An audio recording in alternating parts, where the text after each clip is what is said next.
Doug. Yes, sir. Thanks for being here. Thanks, man. Welcome to the Agon Way Podcast. This is, you're our first guest. This is our first episode. Yeah. I could not be more excited. And again, thank you.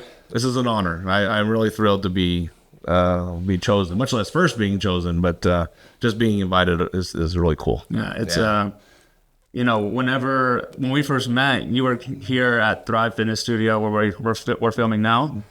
And you were getting treatment from Christian, our chiropractor. Yeah. And, I think I was finishing up like a high rocks workout or something like that. Yeah. And I remember you came in to the studio and you command a room, you have a big presence and all that stuff. You just have this confidence about you. And I remember thinking man, I don't know who that is, but that's somebody, Huh. And then later that day you had asked me hey, what's your name? How old are you? Or, what are you training for? And stuff like that. Yeah. And you kind of gave me a little nod of confidence or, told me to keep pushing hard and all that stuff. That meant so much to me. I was like, yeah, even though I didn't know who you were, just that little bit of, the older looking down and saying, hey, you're gonna make it somewhere. It meant a lot to me. So, oh, that's very cool. Yeah. And I take that word elder or older as kind of an interesting word to be applied to where I am at, because it is becoming more of an elder status. I'm kind of leading that daily grind of the warrior, of out there tearing it up and doing all the heavy stuff, possibly leading into this elder status role, Yeah. But it suits you well, though. Thank you. And by no means does that mean that you're done throwing up heavy stuff. Right. Just the other day, whenever we were talking about metrics and all that stuff, it was you got your scan done. It was 220 something pounds of lean muscle, and 13% body fat or something along those lines. Yep. I struggle even just to get to 220 pounds of just total weight. So, that just goes to show, one, how hard you work, and then how, diligent you are. Thank you. I appreciate that. Yeah. So let's kind of get into it. Tell me a little bit about where you're from. We're going to get into the fun stuff of. Grew up, I've been in Texas. I'm a Texas kid all my life. Grew up over in El Paso, Texas. And then about 25 years old, my wife at the time, we picked up and came to Dallas. And then I've been here ever since. Just love the area, love the people, and it's a big city, a lot going on. But you can get off into the suburbs and not feel as big and as busy, right?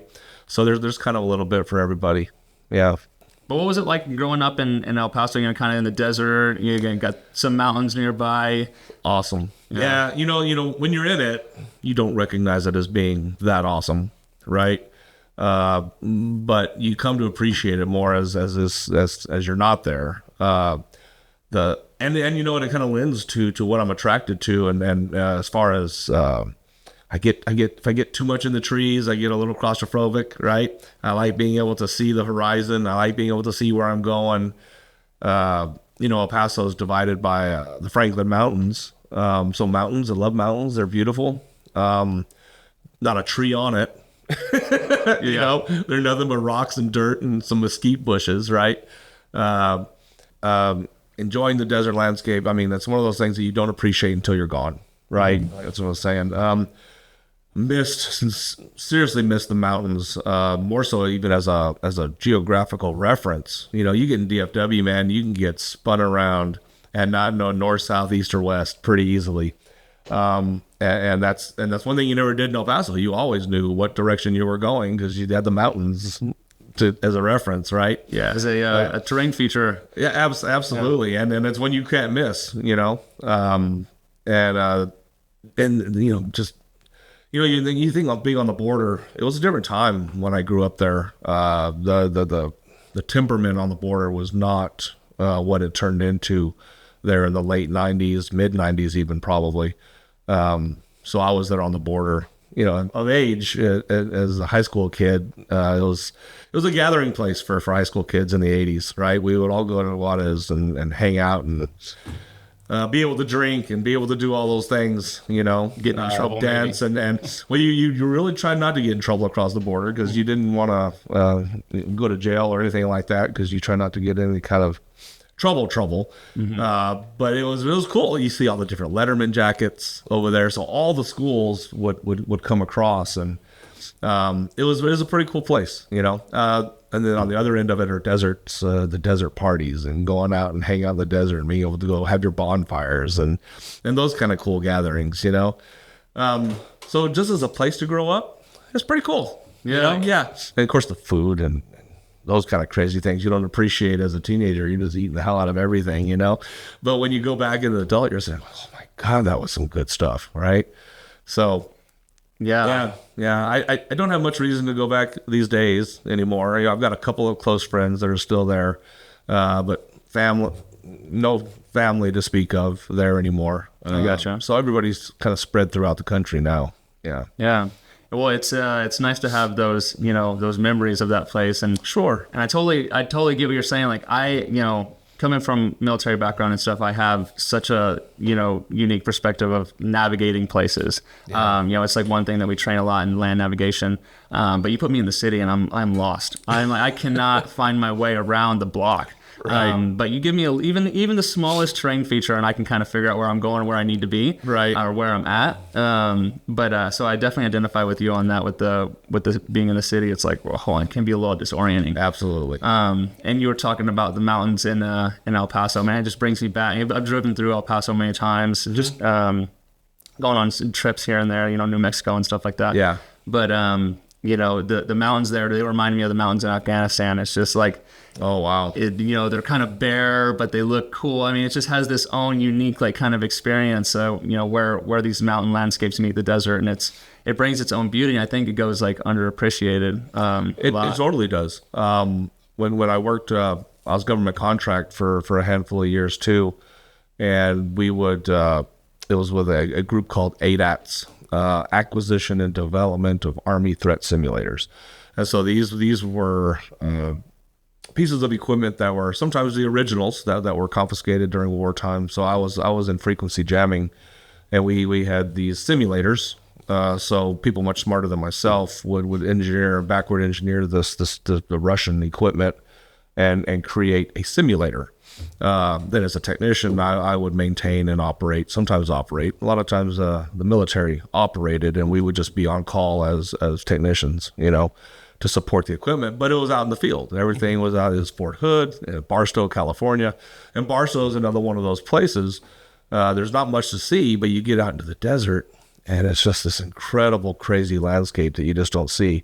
The sand, there's these almost like lake beds of sand that are just talcum powder. And you drive through them, and it just raises up and it flows over you like water. You can't see shit in front of you. You're just driving, and you're sitting there going, you're in a convoy, and you're sitting there hoping, well, okay, so you don't stop. The guy in front of you is not going to stop, and you just keep going, and eventually we'll be through this, and we're all going to be on the other side and be able to see each other again. So you're just sitting there driving and hoping as the sand just pours over your windshield, But the mountains are the same thing. It's just the beautiful landscapes of the valleys and stuff it's really cool. Yeah. And I think that's why I'm drawn to it. I was just so ingrained in it when I was younger. I'd visit up north and go to school and training and stuff like that, and up in the Northeast, up in the Boston area. Mm-hmm. Even driving the highways, you can't see shit. It's trees, and there's the Home Depot that I just missed. Okay, dang it. You know what I mean? You don't even know it's coming, right? Yeah. Before GPS days. And I like being able to see, okay, there's my Home Depot. All right. Yeah. I'll be there in a second. Okay. You know where you're going. You have a little bit of heads up. Absolutely. Yeah. So how did you get into, the government contracting and all that stuff? How'd that come? Nepotism. Yeah, my brother worked with that one contractor. My dad got him that job. My dad was frequency manager for Fort Bliss.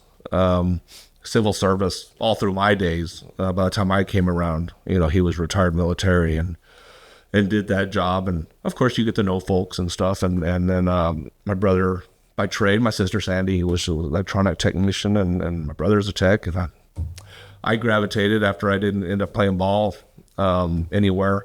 My dad's like, well, you're going to do something, right? So went off and got my tech tech degree and just an associate's degree in electronics, but started working right after that and got into that gig. My brother was there, so they knew him and got me an interview, and it just went on. Kind of hard. It was if I had children, it would have been hard. I was married at the time, and I would travel 3 to 6 months at a time. Wow. And so the money's nice, right? You're this young kid making TDY money, living in a little dumpy ass apartment for $300 a month, and you're making $100 a day per diem. Just cash rolling it. Yeah, you're doing just fine. It makes up for a lot of the inconvenience. And I'm the only dude there with hair touching my shoulders, driving military vehicles and stuff. So it had a lot of cool little things to it. Yeah, it's a unique experience because you were like military adjacent. You get to work in the military community, and but you also had like the freedom of a civilian. My handle was long hair. There you go. Yeah. Probably felt like an operator. Yeah, I felt fancy. Yeah, it felt really cool. That's awesome though. So you wasn't your original plan maybe to go that route? It sounds like played. I know you as an athlete, but kind of tell me about early sports. I wish I had a plan. I didn't plan it out very well at all, and didn't have the instincts to plan out college or to aspire, down into a college path. I was the only athlete in the family to speak of that really played ball through school and stuff like that. Not that they couldn't have been athletic, they just never went that direction, right? So I played. Starting seriously probably around 4th or 5th grade, played on through school into high school, and then I had did a small walk-on stint at UTEP, and it just didn't click and it didn't jive there in El Paso. So when people found out that I wasn't playing, I had a couple of full ride scholarships to some junior colleges that were offered. Went off to Portales, New Mexico, to play ball there. Maybe lasted a couple of weeks. Again, it didn't jive, didn't flow, and I don't think I had the maturity to play it out. You know what I mean? They had dropped my degree plan. I was recreation director was my plan, right? And that was kind of a little bit of guidance from my old man. So they're going, on base, you can be a GS-14 and, make a pretty good living as a recreation director, right? Yeah. And so that was kind of the mindset and my understanding of it. And so then when I got into the program there, and they had this recreation degree program, and it was dropped. They dropped the semester that I started. So now I'm kind of floundering. I mean, I knew nothing about college, dude. I didn't even know you had to buy books. I'm sitting there going, I'm like, are you guys going to hand me my books? What the hell's going on? They're on my desk when I come and sit in a classroom, right?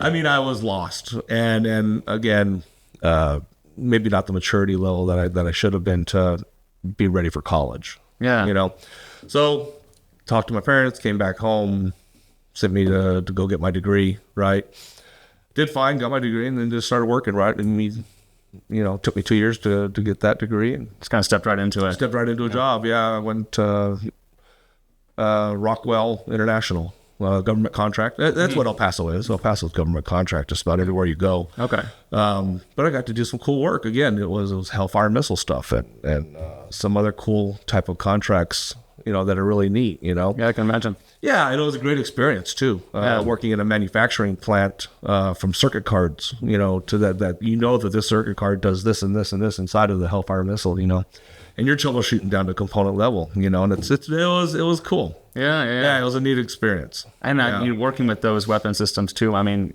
that's a big deal. Absolutely. We used. I mean, I can't tell you like how many, of those particular assets we used whenever I was overseas. So I know that there's a lot that goes into that process, and I know what those things are capable of, and so I can only imagine like knowing kind of the back end of how all those things kind of work and putting all the pieces together. It's pretty cool. Yeah, it was very neat.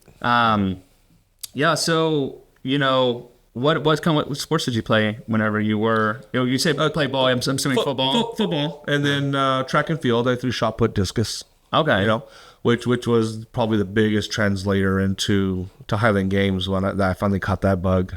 And I did that all the way through high school. Okay. You know?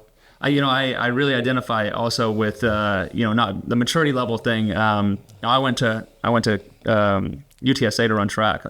I fought my whole high school career to get good at the hurdles, to get good at the 400. Those are the races that I was kind of placed in, and then also wanted to do well in. Always kind of been this like very hardworking somehow. I don't know. I'm assuming I got it from my grandparents, watching them work really hard. My mom as well, and so it kind of had it built into me. And then I just also didn't like losing. So, right. Yeah. There was all that, but I so badly, I don't know why, but I so badly wanted to go to a D1 school.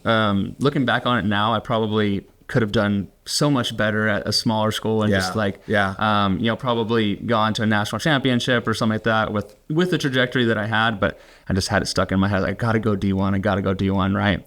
And I finally got that my senior year, after the state meet and all that stuff. I had a few offers to go D1 and I took it. But same thing, I showed up from small town in South Texas, going then to San Antonio. I was just like, I was not ready by any means. So, inevitably I was there for, a couple months before I went home, and, I was kind of lost. I'm like, what do I do? And, I'm joining the Army. So, I definitely I know what you mean whenever you say you weren't ready. I've been there myself. I thought I would bode well in the military track myself too. But I was never guided that way. I think my dad was really staunch about his kids not having to go that path. He did it out of necessity, right? Yeah, his World War II. And I think he didn't want to have that kind of pressure put on his kids if they didn't have to, Yes. And so I don't think that I'm thinking, I never had the conversation with him. He passed back in 2012. So I never had that actual talk with him. I was saying, why didn't you push me into the Army or any of the other branches, Yeah. But that's going to be my suspicion, because my sister Sandy wanted to go military, and he's like, absolutely not. No.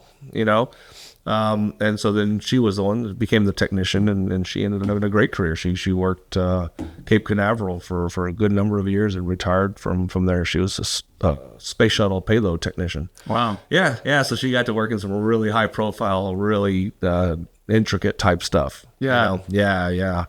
Down to all the different clean room type status things and all that. So it was really cool. My brother even spent a small time there with her working also. Nice. Yeah.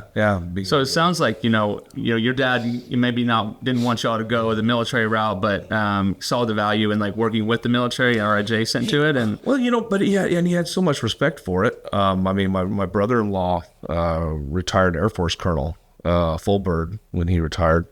And they always had a great relationship. They always had that connection. And so I kind of missed that, I think, with my dad. I missed that intimate connection. My brother had it, just I think from being the eldest son, right?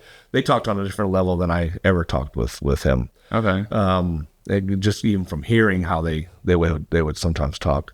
But and so I never really had that type of connection with them, and I think had I enlisted, I'm sure I would have. Yeah, I'm sure that would have changed it quite a bit. Would have had kind of a little bit more, maybe understanding. Absolutely. Of each other and stuff. More to relate to. Yeah, Yeah. I mean, our Sunday, we would have Sunday talks. There are families where the relationship that Susan has with her oldest daughter is they talk daily, every day, multiple times a day about everything, right? That's like my wife and her mom. Really? Yeah, same thing. My relationship with my parents was I had to call in once a week to let them know I was okay, and that's just what it was. Yeah. Of course, this is pre-cell phone days, right? It wasn't as convenient, but still, we just didn't.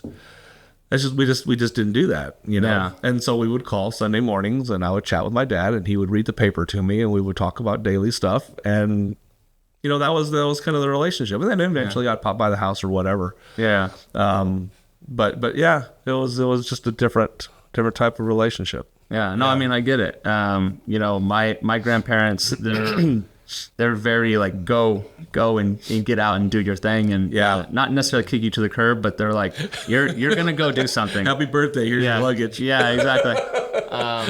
So, I see the contrast where my wife, she talks to her mom constantly all day. And I don't talk to, my grandparents, not because I don't want to, just we catch up, like, once a week, once every 2 weeks or something like that. We have our time to kind of catch up, and I don't know, it's just different, I guess.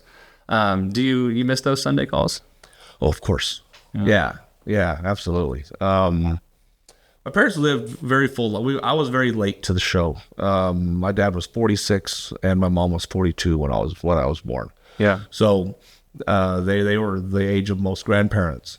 Are you the youngest? Yes. Yeah. Yeah. My brother who passed in 2005 was 6 years older than me, and then my sisters are 16 and 13 years older than me. Wow. Yeah. Yeah. So I have a good relationship with my sisters now. We talk fairly regular, and texting helps, being able to touch base quickly and stuff on things. But we have probably meaningful conversations every few weeks or so, on the phone and catching up and stuff. Yeah. So we're pretty close for that age gap. Yeah. Right? I mean, that's considering, and my mom passed in 14, so she hasn't been around for a little while either. Yeah. So immediate family wise, it's just me and my two sisters that are remaining on that. Yeah. Yeah. And I know just from our talks, like, obviously you must be pretty close with at least one of them, because that's kind of, we'll get into this in a minute, but that's kind of how you got into the Highland Games. It was. Yeah. So walk me through that, because, well, let's go back a little bit. We have, high school, playing ball, try to go play ball in college, and then you get into, this government contract work. What was your, kind of, how did you express like your fitness and during that period of time? Like, were you competing in anything? Were you, training for anything specific, or just kind of staying in the gym? I was very self-motivated and self-oriented as far as training goes.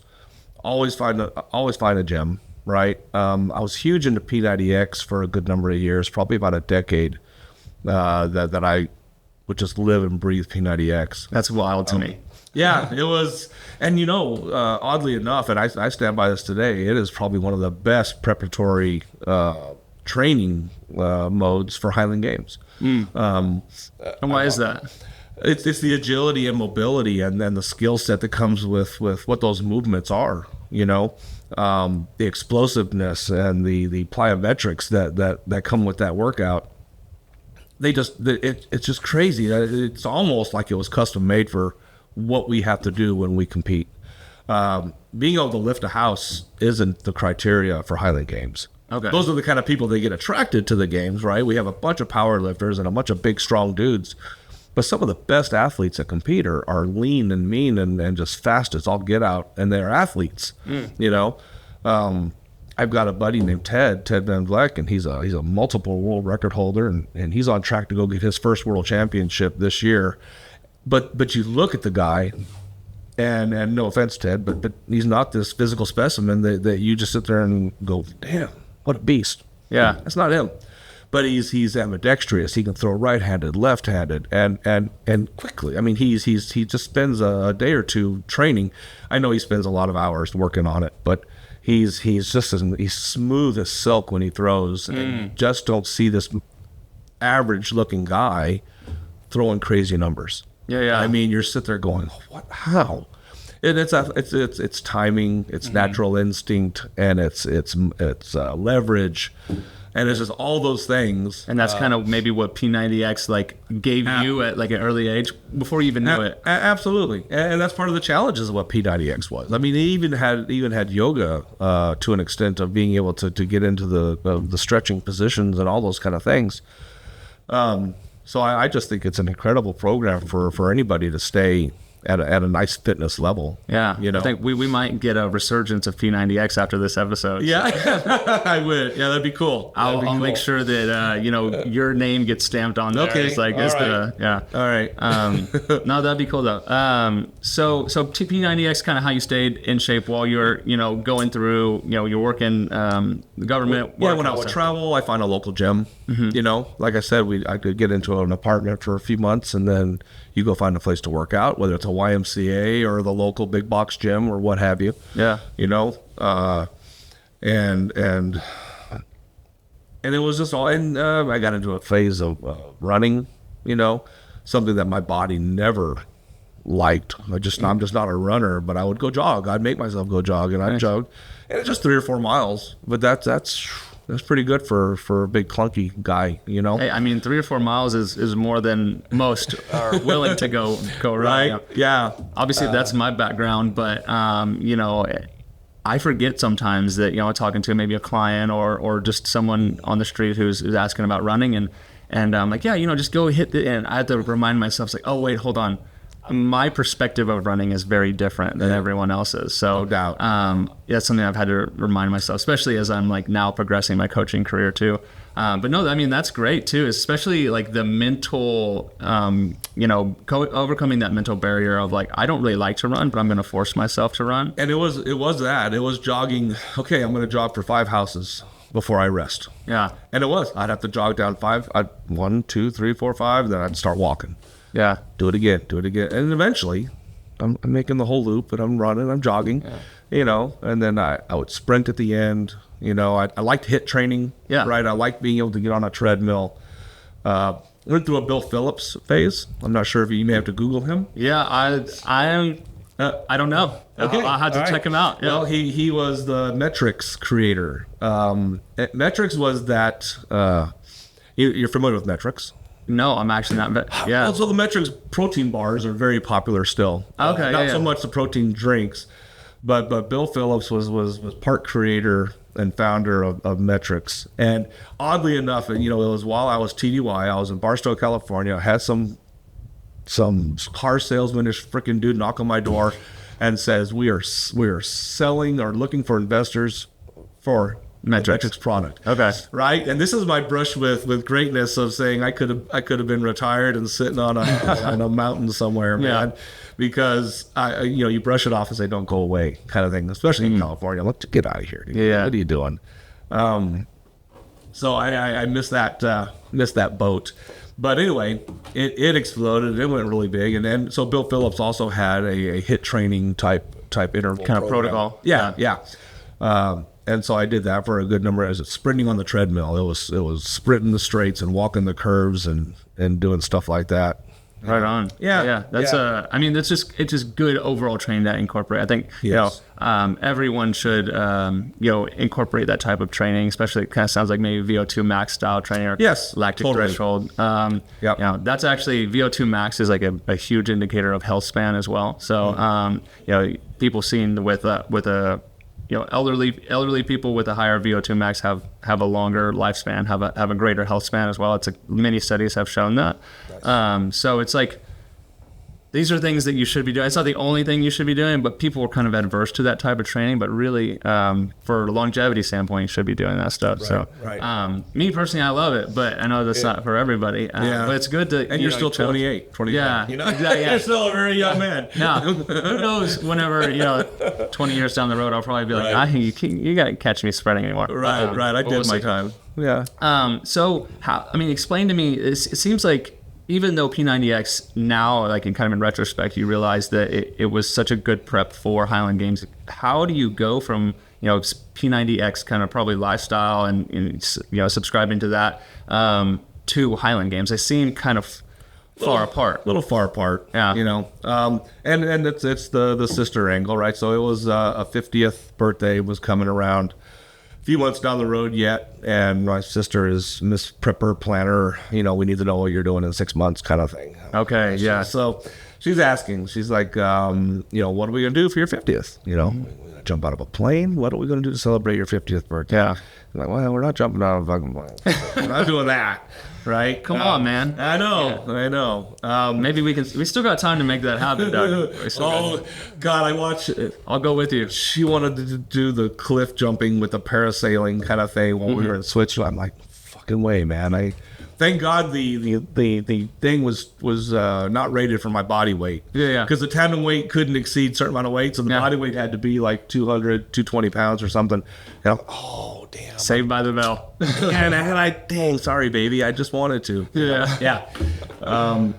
So that wasn't the option. So I'm online, not even looking for anything. And really, I think this is before the days of everything listening to us. But I found there was a festival, a Highland Games festival happening on my birthday. Nice. April 1st. And it was actually in the city that my sister lived, which is San Antonio. Okay. And I'm thinking, well, how cool would that be on my 50th birthday to go compete in an event there in San Antonio, and be with my family and do all that. Had you been missing like competing? I mean, it had been like a long time, or no, it hadn't. It didn't eat away at me. I was fairly content on kind of the way that you were operating at the time. Yeah. Okay. Just being whatever. Yeah. I know some of us. I'm sure there was a little bit subconsciously, but well, that comes to rise after I get the bug. After you reignites the fire. Yeah. That's exactly what happened. Yeah. And then I sit there going, holy shit. And then finding out. So I go and I find somebody local. I find a group local. I'm online on Facebook, and I find where they were training. So you decided to, you kind of went through with it. You're like, we're going to do it. I said, I'm going to do this. Okay. That's right. And then I get online, start finding some local people, and I go and I crash their practices, right? Just showed up, introduced myself, and they're more than happy to teach and let you learn and pick up and implement. And so not gatekeepers. They are just totally wanting you to come in and join. That's awesome. Yeah, come learn. Yeah. And I was a shot putter, right? Discus thrower. So I had basic footwork. I had basic coordination of throwing events, and two of the events are stone throw. So I immediately did very well at that. Okay. Just throwing a shot put. So stone, when you say stone, are we talking like a small stone, a big, like what are we looking at here? Two variations of stone. There's a 16-pound stone, which represents a shot put. Okay. Right? And you can glide across the trig, across the ring there and throw up to the trig. And then there's one called a Braemar stone, which is a 22-pound stone. And that is a standing still type of throw where you're standing at the trig and doing nothing more than bending over and pushing it. Okay. But again, that's a big stuff. Big rocks. And then it's the best part of some Highland Games is the idiosyncrasies of the inaccuracies of the event to event to event to event. If you go and you pick up a shot put to go throw at a sanctioned track meet, it's going to be the same shot put in California as the one in Oregon as the one in New York. Yeah. Right. Highland Games, it just has to meet the weight criteria. It might be 16 pounds, it might be 16.5 pounds, 16.8 pounds, and it might be oblong, and it might be football shaped, and it might be big as a house. It's just it varies. It completely varies, and you're sitting there trying to figure out, how is this rock gonna fit my face? How do I put my hand against it? And you have to, what we call, finding the handle. You know? Okay. And so you're sitting there. There's a video of one of my favorite promo videos, and it shows Dan McKim, and he's sitting there flipping this rock around. He's all chalked up and studying the rock, right? And then he finds the spot, puts it up against his face, and he's sitting there going, he's looking for that handle. Yeah. And it's just this awesome looking scenario with music playing and stuff. But and then so that's part of the greatness of it, you know. So I was really good at that right off the bat. Okay. Just pushing a rock. I love it. Yeah, just throwing a rock. Shot put style. There you go. And then all the other events, took a lot of work, took a lot of training and some learning and being able to spin with a weight, and being able to balance a caber and How many events are there in the Highland Games? 9 events. And what are they? So there's 2 stone throws, right? There's a heavy and a light. There's 2 hammer throws, which is literally a lead ball on a PVC pipe. Okay. And it could be a 3/4 inch or a 1/2 inch electrical PVC. So some of them have more whip and more play to them than others, right? Yeah. But that's how primitive it is. I mean, I like it. Technically, back in Scotland, they use rattan sticks, right? Okay. But in today's mass world of it, you go to Home Depot and buy you some electrical PVC that has the bottle nose at the end of it there, so the weight sits on it. Yeah.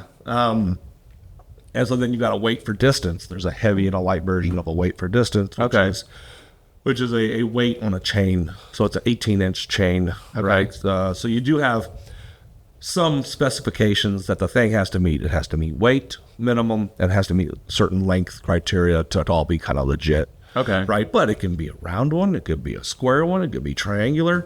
And there's guys that get out there that get pretty creative. Throwers are welders and stuff like that. So they start manufacturing all kinds of shit. Crazy weights. Yeah, trying to make them more aerodynamic. And trying to, I mean, why not? Yeah. It's just the Highland Games. Who cares? It's Yeah. It's got some fluidity to it, and I like it. That's it. Yeah. That's it. And so then you've got a weight over bar, which is a height event. Okay. And it's kind of like a high jump, except you're throwing a weight over it. Yes. Yeah. Okay. And it's a shortened version of the weight for distance. So they take out the chain and they put the handle directly to the weight. Okay. So it's you'll literally see that to prep a weight for throwing over the bar. The chain and put the handle on the bar. Oh, okay. On the weight. Yeah. You're just holding this with one hinge on the weight, and so you've got this single hinged device that you're flipping up and over that bar, right? And then there's the sheath toss. That's SHEAF. Okay. And it is a stitched burlap, tightly woven bag, usually packed with twine. I've seen sometimes they put in the like the filling like you see on a football field, the black tar. The turf, the turf rubber. chips. Yeah, the rubber, just to fill it in and make it tight and make it heavy, right? And they stitch it all up. And then the best part is you use a pitchfork to throw it. Oh, that's cool. It's very cool. Yeah. So you dig your pitchfork into it, and then you get this swinging motion, and you sling the thing, and it flies off your fork, theoretically straight up into the air and over a high bar, right? All right. Yeah. So that's another one of those of a lot of training time to figure out, how to execute. How does this work? Yeah. Right? What is the motion of this, right? And then what I think is everybody's favorite, a crowd favorite, my favorite is the caber toss. Okay. Taking logs and standing them up on end, right? And they're anywhere from 16 to 20, 22 feet long. That's that's a telephone pole. It is. Thank God they're much nicer wood than telephone poles. But yes, it is that same kind of a thing. And so then it took me to that event to San Antonio it took me 3 festivals to finally pick a caber. Okay. And picking is the action of getting it. So somebody will stand it up for you. You make your little V on your feet, and the caber goes in there, and they stand the caber up. Okay. So you're sitting there holding the caber. They ask you if you got it. They walk away. So now it's up to you to balance this thing between your shoulder and neck as you kind of get into a lineman stance. Okay. Right? Sort of a 3-point stance as you inch your way down this pole to grip it at the base, pick it up, and be able to carry it from there. That's just getting it ready to throw, right? Now you've got to establish your path and then flip for accuracy. So there's a clock face on the ground, right? 12 o'clock, 1 o'clock, 11 o'clock, 2 o'clock, 10 o'clock. Yeah. And the best throw is a 12. Okay. Right? And so the guy behind you, there's a judge behind you watching the trajectory. Doesn't sound like a safe job. Right? Or even throwing it isn't a safe job. Yeah, either side of that. I've been there when people have gotten knocked out by a caber. Oof. It sounds like a coconut hitting the ground. It's that thing, because they hit the ground and they bounce. Okay. And if you don't run away, or get away, there's the chance of you being popped by that thing. Yeah. Doesn't sound I had a very good friend, Nick Myatt. Nick, his handle now is caber face. Oh. Because he took a caber to the face and 30 plus fucking stitches down his face, and he was out cold for way too long for comfort. Yeah. I can imagine. And scary thing. And he was a veteran. He knows how to throw. Yeah. He is not a novice, and it just happens sometimes. It just happened, and it got away from him, and he didn't move away, and that thing got the wrong angle and bounced back up and hit him right on the freaking noggin, man. Oh man. Yeah, laid him out. And so there's the dangers of all that, right? Why would you say that caber is your favorite? It's the crowd favorite. Yeah. I mean, it sounds cool. I mean, it is cool. And people can watch, and that seems to be the one where you get the most crowds, right? Mm-hmm. People standing around and cheering, and then when you have a difficult caber and only 1 or 2 people successfully throw it, that really gets the crowd. Is everyone throwing the same one? Yeah, so as a group, as you're throwing your competition, people that you're competing with, you all will go and with the judge or with the host of the festival, you'll go and select the cabers. Oh, okay. Okay. So everybody, we're broken into age groups, okay, right? And so they will say, this caber is 18 feet and 95 pounds. and then we'll pick it up, we'll move it, we'll check them out, and you'll get the sense of everybody. Sometimes it's like being having a microphone in the huddle sometimes, and you hear the chatter behind the scenes. Yeah. And the guys are sitting there going, it's just the end of the day or something. And just, let's throw that fucking caber. Yeah. It's like, come on, we got 100 people watching us. We can't pick up that other one. Yeah. So then we peer pressure each other into come on, we got this. Let's just get this one. We can do it. Yeah, no, I love it. So, and that's the final event. Sometimes okay. They get shuffled around. There is a what's the word they call it? Like a schedule or normal run of events. Okay, and usually they give that to the young men or sometimes the women groups to have it, and then they shotgun everybody else. Okay, I got you. All kind of stagger start. Okay, yeah, right on. Yeah. So you, it sounds like you kind of found this group you fell into where you're working with them to get your events down. You're probably practicing a lot of stuff. Some stuff that you're familiar with, some stuff you're not. But it wasn't. You're now at the event itself, the San Antonio event. It's your 50th birthday. So a good note is I threw 2 smaller festivals. Oh, okay. To get my bearings. Okay. My sister, I didn't tell my sister at first. Okay. She was mad at me. Yeah. She found out and she goes, well, I wanted you to be your first experience there. Yeah. And I'm like, go there and fall on my face. And thank God. There's way too much to do and learn and be good at to just walk out there and try and throw. Right. Mm-hmm. So I did these 2 smaller events and learned an awful lot. Yeah, I can imagine. I don't remember the places or anything that happened in them. It was all big learning experience. But then in San Antonio, I remember so much of that day. I remember the different events and the different people and the chatter and the guys talking and everything, And who's a close buddy of mine now, Dwayne Fowler. He was number 2 at the War in the World at a particular time, and he's just awesome. Yeah. Right.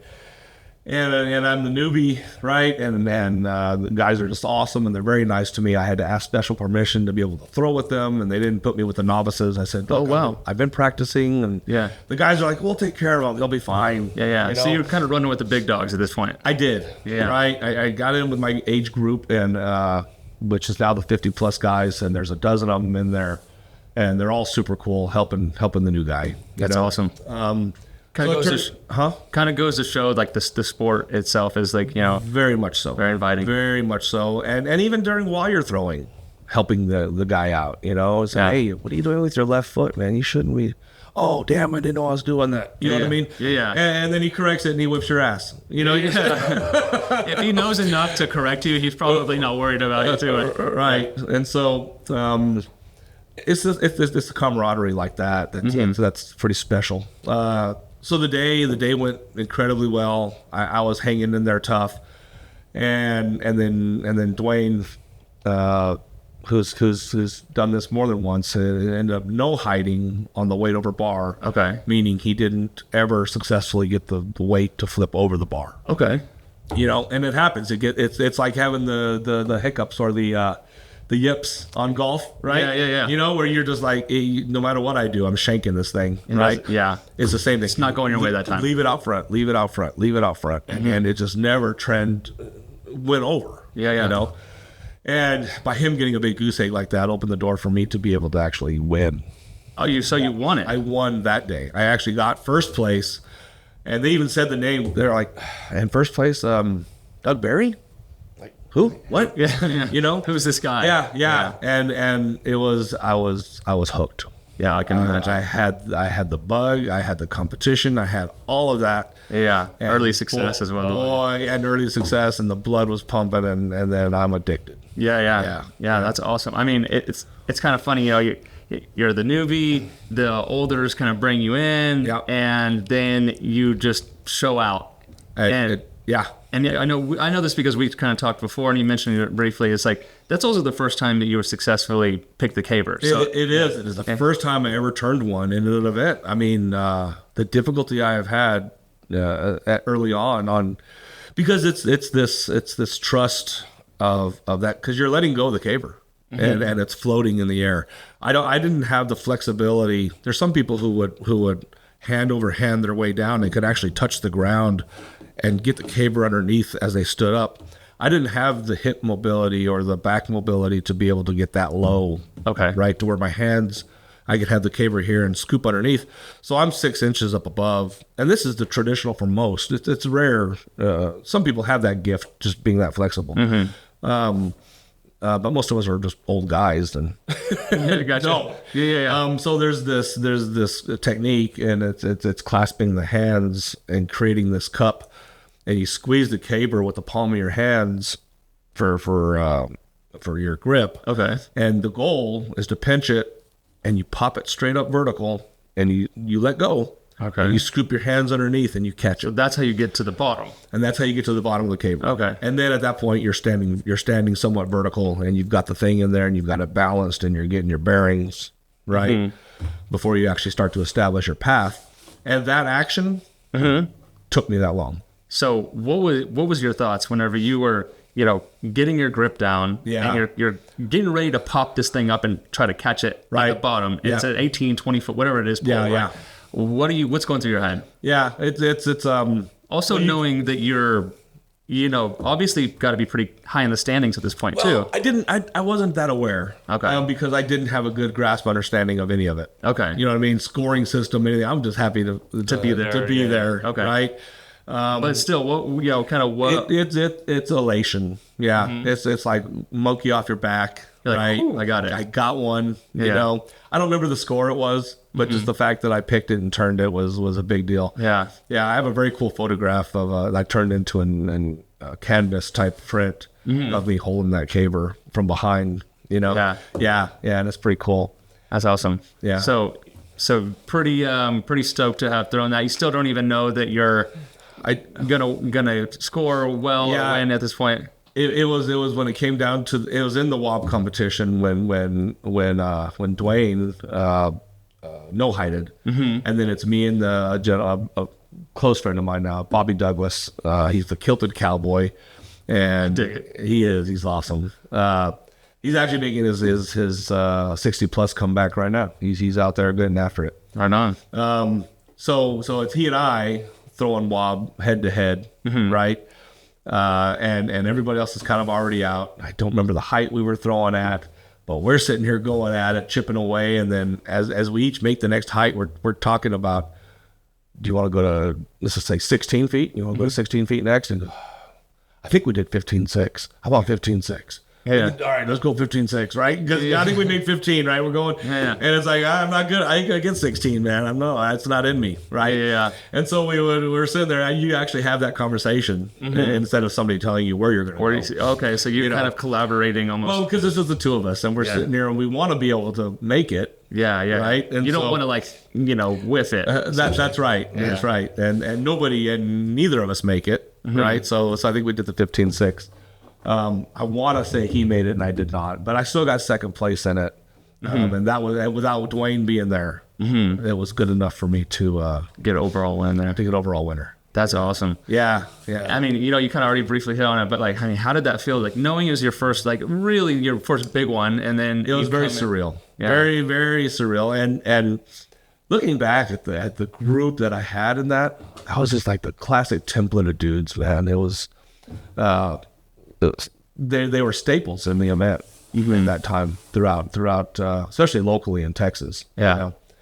But good group of dudes. Yeah. And over the years, we fade away. We were injuries, and life, right? And there's very few that continue on. Like I said, Bobby is moving off into that 60 plus area. I think he might be 61 or 62. But he's been out of it, injuries and life. Yeah. But he got the bug again, and he's training and getting back and going. Yeah, that's awesome. Yeah, and another close friend, Bob Kniep, who was world class as well back in his day, had both knees replaced. He's coming back from that. He is now 60 plus, and he's also trying to. He's like, I'm gonna send it again. Yeah, I'm gonna go down to do it. And then his wife is a nurse, and she's sitting there going, "I hate you." Yeah. I can imagine. Why are you doing this? Yeah. Where do you go from there? So you win this one. You obviously have this bug. You have this the fire is reignited in you. How quick were you kind of going back into the next one? Pretty quick. And again, I think it's a testament to the training that I had in P90 that I stayed healthy, very healthy throughout the first year. I probably threw once a month, I bet. And, I did pretty well. Yeah. Right. And it wasn't until then that people are talking, dude, I think you're qualified for Worlds and that kind of stuff. And I'm like, what? I didn't even know what Worlds was. Yeah. It wasn't even on my radar. I'm this Texas kid running around to local festivals, throwing stuff. Yeah. Throwing heavy objects, just having a great time. Yeah. And none of us knew, again, about Worlds or these if it ever going any further, of more than what that was. It was just all kind of. And so then, I started to find out that I am qualifying for these world events, and I didn't take it serious until, trying to think, I think Ireland was probably in 2020 was the one that I was most geared up for and ready for, that got pushed down because of COVID. Okay. That was like the one that you were preparing for, like kind of. Yeah, so I missed. Iceland was prior to that, and that's when it wasn't even on my understanding or on my radar. I was injured. For Germany, which was the next year, and then along came Ireland, and that got squashed. Yeah. So the next one, legit one that I was able to do healthy, was in Tucson, local to here in the States. And how much time had passed between your first event and kind of that Tucson?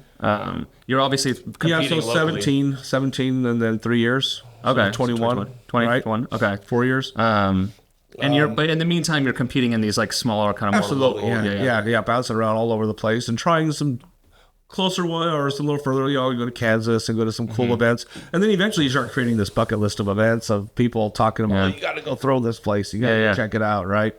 And how do you qualify for Worlds? Obviously, you have to get points, or it's a ranking system. It's distances and the weights, and they go through. They have a heavy man's database that ranks you worldly. Okay, right, and that's still in development, still being created, but still happening. But it exists. Okay, right? And so that they take the top 12.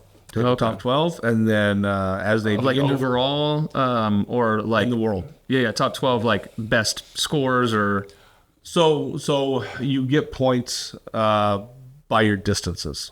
Right? Okay, so each distance equates to a certain amount. Okay. Yes. Yeah. And so then they rank it that way. Okay. Right.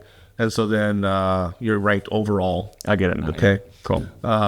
On this scoring system, and then as they begin to reach out to people, if athletes are saying no, I'm not going to be able to make that event this year, just kind of go down the list. They go down the list. Okay, cool. Until they finally establish a roster. Okay, yeah. So 12 guys. So 12 guys is the number. Mm-hmm. Sometimes it goes over, sometimes it goes under. Yeah. Previous winners have an automatic invite. Okay. Right. So you're kind of competing with those guys too to get a slot. Yeah. Right. Yeah. Or sometimes they don't even take up a slot. That's when you might have that 13th man or something like that. So they're not going to deny somebody if a previous champion wants to come back. They're just going to have a bigger selection of people. Okay, I get that. And that's if the guy doesn't throw. So say the world champion doesn't throw the entire year. He doesn't establish any kind of ranking. Mm-hmm. Then that's when he'd be icing on the cake, I think. Not take up a coveted spot. Okay, I got you. I see what you're saying. Yeah. So you're kind of throwing these local events, or somewhat local at least, gathering these points, and then lo and behold, you're like, wow, okay, I'm qualified for Worlds now. Yeah, that's what it is, and then you try and get an understanding of it, and then you realize the people that you compete with and that you throw with and that are going to these world championship events, and you're saying, wow. Okay, and you're trying to rationalize it and understand it and wrap your head around it, and it's not a paid thing. You got to scrap the money up. You got to take the time off. You got to go do all that yourself. It's more for the prestige of it, the accolades of getting it done. Yeah, getting it done. Yeah, I get that coming from my background too. There's a lot of competitions that I had to pay my way into. And I'm thinking, for some reason, I pick the ones that are just the worst on your body. It's just the most suffering. Ultra marathons, trail races and stuff like that. And I'm like, man, I paid to put myself through this. Right. Not only you got the cash, but I hurt like hell. Yeah. So walk me through, I guess the months leading up to you're qualified, for Worlds in Tucson. Like, what are you still doing the same training? Are you working with a specialist? Like, what's going on there? Yeah, I didn't run into my specialist, so I finally ended up with a guy. So I threw Tucson. I got 4th place overall in Worlds. I know that was an interesting kind of competition. You want to walk me through that a little bit, or? Yeah, I was let down. I was disappointed. I was still learning. I was still transitioning on some of my events and modifying some of the events. I knew the guys well that were stomping me in the competition. It was funny how I got classified. I got classified in the B group. I didn't even make the A group to throw with. We were such a large group. I think there was 16 of us in this one. Okay. And so then there was the top ranked A group, where that's how it was perceived, and then the top ranked B group, which was the less intimidating group, right? Okay. Which I was. Can't imagine you ever being a part of an unintimidating group. I was put into that B group, and that was my fire though. Okay. That's what it was like. Really? You're like, okay, that's what you're going to do. Okay. This sucks. However, I felt an advantage. They were ahead of us. I got to see their numbers. I got to know their numbers. I got to know what they're throwing at. And every single one of them was looking back at me, watching me throw, trying to see where I'm at, trying to see what I'm throwing, right? Because they know me. They know where I throw, right? So in that sense, and then it was day 2, my group would be, they went to the judge and had me moved. Okay. And that was out of my control. I'm sitting there going, well, I'm not so sure I wanted to lose the catbird seat, dude. I feel like I'm in a good spot. Yeah. But they say, no, you need to be able to defend yourself. Yeah. Right? Get in there and go get them. And I'm like, okay. And I got my ass handed to me. It was, but anyway. 4th place is definitely not ass handed to you. Well, it wasn't, and I could have done better. But it was what it was. It was good. It was a good learning experience. Very proud of the guys that did what they did. Man, they earned it, and they took care of business for sure. But I'm sure that it kind of you're 4th place. You're one spot away from podium. Yeah, I know that hurt, like personally. It's kind of lingers. And it was horrible. I didn't know the gentleman. I never threw with him. He was a guy out of Washington, the guy that got 3rd. I knew the first 2 guys very well, and I had competed with them before. But the guy who got 3rd, complete unknown to me, not even on my radar of a guy to be worried about. And he just threw lights out. He did great, and like I said, earned that spot. Yeah. But it was a great learning thing for myself, and a great motivator. Right. Yeah, can imagine that kind of stoked the fire a little bit. It did. You make Worlds and you're that close, and did that kind of push you to go harder the next year in training, or structure myself better, and definitely get more serious about it to try and make this a thing, because I felt like when I'm applying myself, nobody's going to outwork me. Yeah, okay. You're not going to get up at 5 like me. You're not going to go to the gym. You're not going to go do what I do, and that was the mindset. Right, as you're in the gym at 5, that's what you tell yourself. I said, that motherfucker ain't up yet. He ain't doing this. You're making progress while he's sleeping. Right. That's right. You just stay all snug in your bed, you bastard. There you go. So those are the kind of motivating things you run through your head as you're up there at 5. And so I didn't get into that gym. So it was Tucson, and then I had another injury. I tore another bicep. You just tore another bicep, just something, it's just so casual. It is, man. It's just like, God dang it. Okay. You, and the injuries are prevalent, dude. They just are, and they're not like, if, they're like when. Okay. They really are. Every single guy out there has torn their bicep. Yeah. If not both. I've torn both. Okay. Yeah. Separate ones. Yeah, separate ones. Not the same one twice. This one, then this one. Put it back on there. Yeah, they redo it, and I know way too much about the technique, and I can talk intelligently to people about. Did you have the button technique? Well, me too. Right. Yeah. But all good now, though. Obviously. Yeah, they are. Yeah, they're great. Yeah. They do good. I wouldn't even want to see you do curls in there. It would just demoralize me. Yeah. No, that's great. So you have this injury. I know that you had mentioned to me once before that, there's this way of training that you can go through where you're kind of like, you let all the events kind of be and you focus on like one event. Right. Is that kind of when you started this, or was that later? It was part of it. Mm-hmm. It was part of it of fine tuning the weak spots. Yeah. Right. And making yourself good across the board. Mm-hmm. Right. So you can't train all 9 events. Right. So like stones, I never trained stones. I was a natural stone thrower. I threw shot put all my life. I could pick the stone and I could compete right off the bat. Okay. I didn't train. Right. I just didn't. You had that one kind of. I had that, and I'm comfortable with it, and I would be top 3. Yeah. Most of the time. Okay. And I was very comfortable on throwing my stones. And then the other things, I'm mediocre at this. Okay, I'm okay at this. I'm okay. Man, I'm at the bottom on weights. I got to do something with my weights. Yeah. So that's what you do. You pick those 2 events and you focus on that, and that's what you work and that's what you practice. Not everybody does that. Okay. My buddy Ted that I mentioned to you, that is very much his mindset, and he's such the gifted at what he does. He breaks world records when he does that shit. I mean, he not only becomes, he goes so far deep into the. He goes. Yeah, he's amazing, right? Yeah.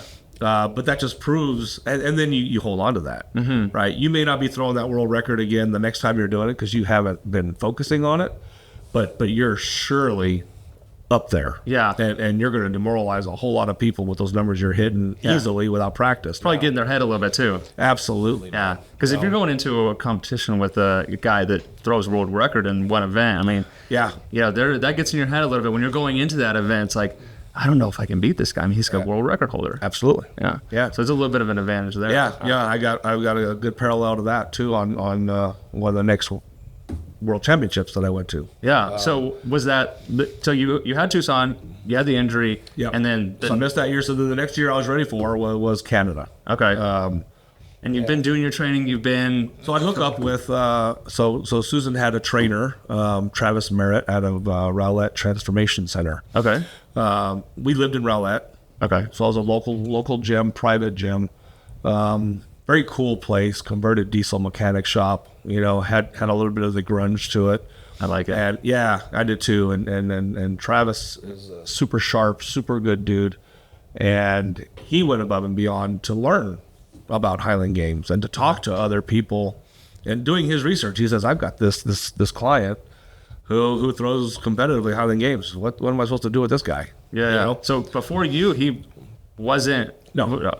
So he spent the time like figuring out tactically. He did the research. That's awesome. Not many coaches will go to that length. I agree. And he was a gymnast by trade or by trade. That was his classically athletic, that was his athletic thing before he does what he does. And he would use the example of, you've seen the biceps on gymnasts, right? You're not a torn bicep in the fucking group. And he goes, and why is that? And it's the flexibility and mobility of those biceps, right? And so we did a lot of that type of training. So it was after the last one I tore, we did a lot of progressive type work on getting that arm back into the motions of doing things. And he would baby step me, and he would say, all right, here's your exercise, here's how you're doing it, here's what you're avoiding, right? So it was very methodical, and I healed miraculously, and I was competing in months. Probably in 3 months I was throwing. Wow, after torn bicep. Wow. And that's from surgery to being back on the field. That's impressive. It was awesome. Yeah. And my surgeon's like, how in the world? Oh, what are you doing? Yeah, you stop that. Yeah. And you're like, tear that no way. way. Yeah. So then it was the prep for Canada. Canada was real. Canada was I changed age brackets, right? Okay. So I'm the newbie in the age group, right? I just turned 55, right? And I was looking at the competitor. I didn't know a lot of the competitors, right? And I'm like, I'm gonna. This is what I'm targeting. Yeah, I want this. You knew kind of going. You were ready to take that top spot. I wanted it. Yeah. And I had been training, and then I this was that up at 4 a.m. being in the gym by 5 kind of a period, right? Yeah. And it was a year's worth of and maybe a year plus because of the rehab that we did to get ready, right? And it was my most serious prep for that goal that year on becoming a world champion. Yeah, I wanted that. You were plugged in at all times. Yeah, and so then then getting to the event, right? You had talked about the demoralizing aspect of the guy you're competing against setting world records and stuff, right? So, gentleman by the name of Dirk, and his last name is escaping me right now, but he was a pro Highland Games competitor for a handful of years, and he's a Canadian guy. And the only reason he came out to this festival, he's my age. He's old guy just like me, and but the only reason he really came out and did it is because it's in his backyard. Okay. He lived a stone's throw from the actual event. Okay. So he's like right there, and he's like, I might as well. Yeah. And I still don't. I didn't know of him at all until the event, until the day. Time. And I'm finding out throughout the day. I mean, people are patting this guy on the back and waving at him across the field, and he's talking to everybody as he's moving around. You're kind of like, what the fuck, man? What do you? They have a trophy named after him, right? And I'm like, what is this? Yeah. You know? And unfortunately, fucking Dirk is the sweetest, friendliest, nicest best guy in the world, and he and I, we clicked and we hit it off right off the bat. And you want to be have some angst to get you want to make a bad guy. No, he's a good dude, right? And so then the first two events that I'm competing with him on, he's out there setting world records, right? And I'm fucked, and talk about letting the air out of the balloon, right? And I'm trying to think, it was weights and hammers were the very first events, and those were his 4 world record. Those are his best events. Those are his best events. Yeah. I didn't know. Yeah. I didn't know that. So you didn't even know that these were. I'm thinking he's going to clean house the rest of the day just like this. Just because, yeah. Yeah. He's that's what I'm thinking. And then, we came around to stones, and my throws weren't where they should have been, and I lost to him barely. Right. So I'm getting second place to him throughout the day. So you're picking up points. You're just I'm there. Were you in your head a little bit, or? Oh yeah. I was like, okay, all right. I was down. Right. I figured it was the chances were gone. Yeah. Right. Hindsight. I wish I was more mature, and I wish I had studied, and I wish I did some background work, maybe some more research on who these guys were, because when you break down, there's a window of opportunity, because those were his 4 events. Yeah. The rest, I'm right there. Yeah. I do good, you do poorly, I'm taking you. You're going to take that top spot in that event. I won one event, which was the caber toss, against him. Okay. Right. And the other 3, I got second, but they were stone throws. I could have fucking won the stones. Yeah. And then it was weight over bar.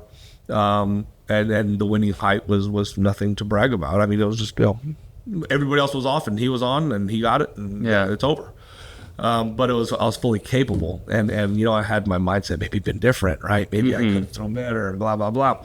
But then one of the great story I like to share about the caber on that day was the craziest fucking caber score imaginable. So imagine yourself as a judge. Okay. Right? You're watching this guy carry a 18-foot fucking telephone pole. Yeah. Right? And you're walking behind him, right? And your goal is to give him a score on his trajectory, not when it lands and bounces in the grass, but it's as it's coming down of his path that he establishes. You want to see that pole coming down at 12 o'clock. Okay. Right? And so, and if it moves, it could be 1 o'clock or it could be 11 o'clock, right? And you can see it's a pole, right? Yeah, so that's about the window that you have of judging, right? Yeah. Long story short, what I'm getting to is I throw, and the Canadian judge scores me at 12:02. 12:02. 12:02. So Not at 1 o'clock. 2 minutes. On a telephone pole in the fucking grass. Yeah. Anyways, and what that did, what he did was because Dirk was after me. Right. So he opened the door. Kind of starting to see a little bit. Kept the window open. Right. Yeah. So if Dirk would have had a 12, he would have scored at a 12, and he would have beat me because mine was a 12.02. Yeah. Yeah. So I almost fell on my ass. And if there was any like, if it was even close to 12, it was going to be a 12. It's a 12. Absolutely. Yeah. And thank goodness it was not. Okay. Right? I think it was more like an obvious 1 o'clock or an obvious 11. So he couldn't like slide it. He couldn't even fudge it. Yeah.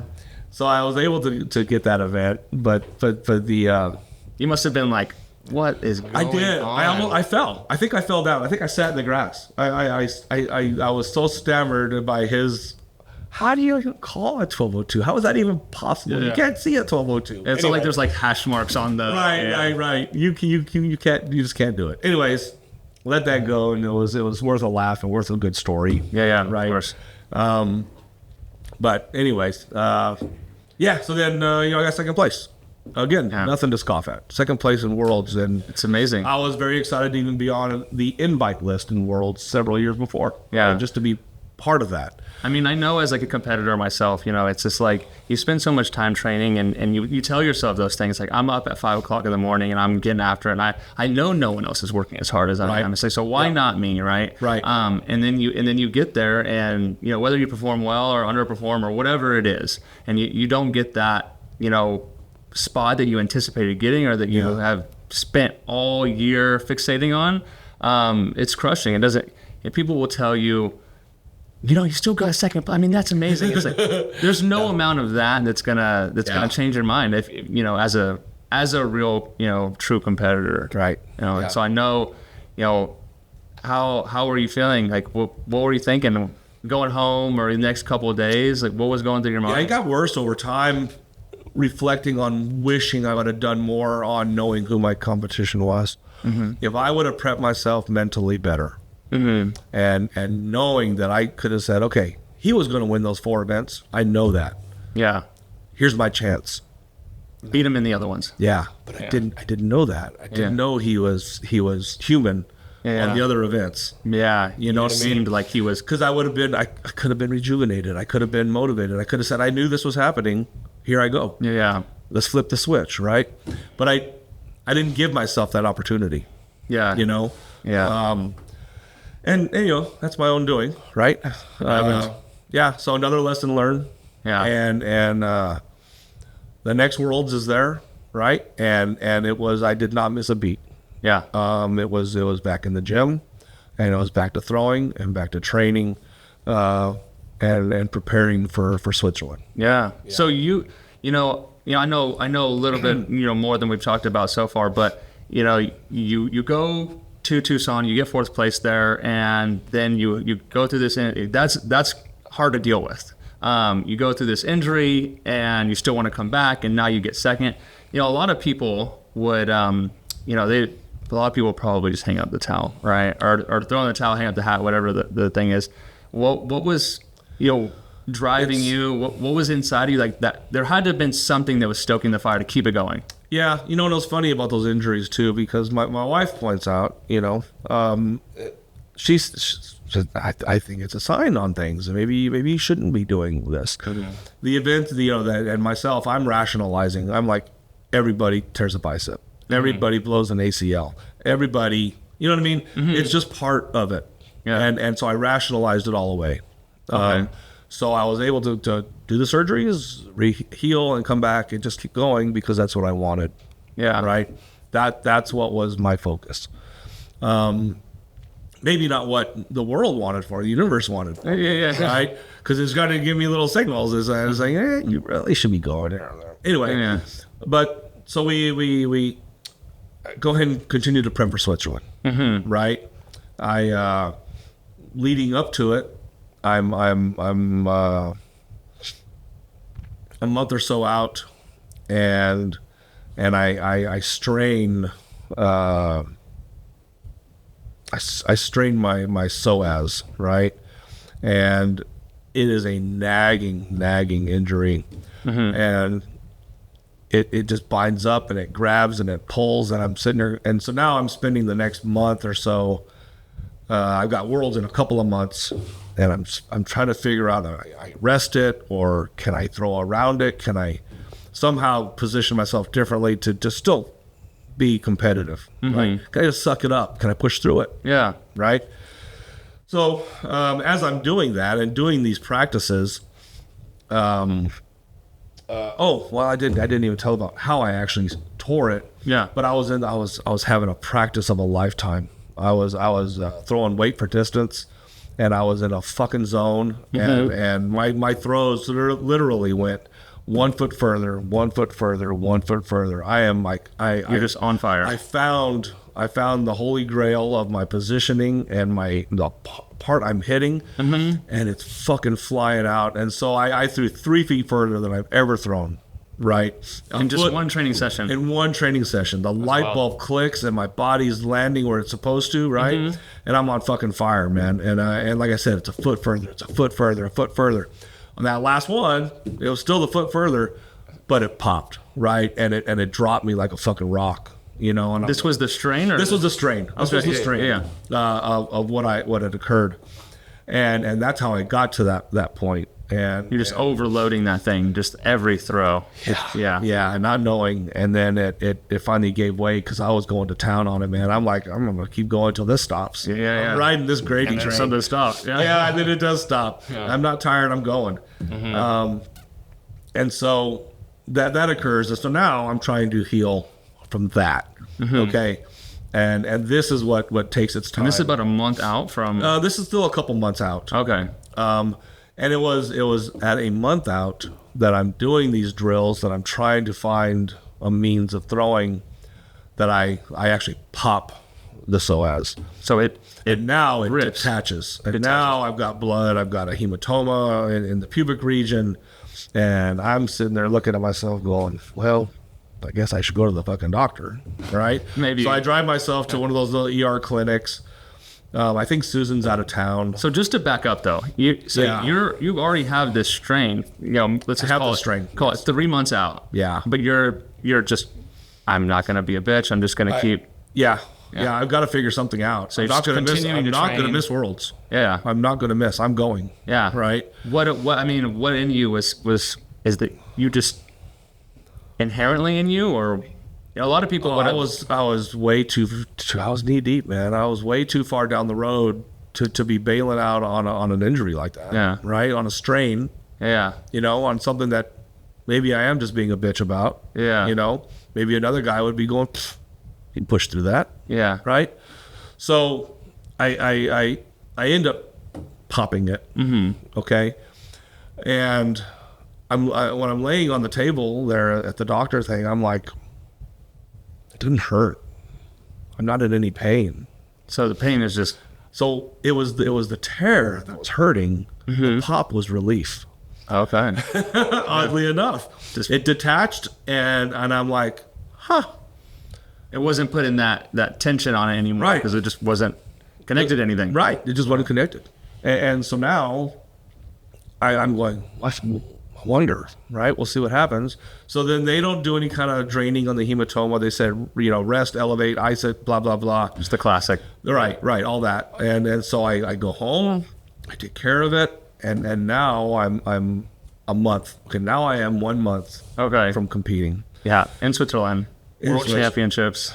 Right, and I'm healing from a hematoma. Yeah. Right, but I don't have any pain. Yeah. Right. So now I'm talking to Travis. I'm talking to my fellow throwers. I'm like, they go, rest, just rest. Don't throw. Don't do anything. Just heal. Yeah. Right. And so now I have no pain. I'm healing and I'm walking around. Susan and I have a trip of a lifetime. Right. In Switzerland. Yeah. So we got this 2 week window of time. The first week is she and I. Traveling Switzerland, riding the rails, going hotel to hotel with our little backpacks, and it was an amazing vacation. And Switzerland is, it's just absolutely gorgeous. It is. The mountains. You grew up in the mountains. I spent a lot of time in the mountains myself. So not these mountains. These are lush, green. Yeah. straight up out of the ground. Yeah. Straight up, boy. Total different From the thing. ground. Yeah, there's no incline. Yeah. It just, 10,000 feet in the air. And you're like, holy crap. It's like, where did that come from? Right. Yeah. Right. And you're hanging out. I mean, also going around with a torn psoas muscle, but you're good. No pain. No pain, dude. And I'm like, okay. All right. And so I haven't touched an implement, right? Mm-hmm. I'm getting along just fine. And we're hiking, we're walking, we're doing everything. I'm carrying stuff, my luggage. I'm okay. You're good. I'm okay. So fresh. Right. And so then it's 3 or 4 days to the Saturday. It's like a Tuesday. And I'm sitting there going, fuck, I'm throwing in 4 days. Yeah. All right. So this is at the end of this 2 weeks is like kind of when So I got to start getting my game face on. Mm-hmm. We got to start preparing for world. We got to get rid of this fantasy world stuff we're in right now. We gotta get vacation mode. Shit serious, man. Yeah. So then our itinerary got us there a day early, right? I'm starting to visualize and do things in bed prior. Are you big on visualization? Absolutely. Yeah. Love visualization. I just kind of started. Probably should have been doing it sooner, but these last few High Rocks competitions, I started doing it more, and it's just powerful. It is the key, dude. If you can visualize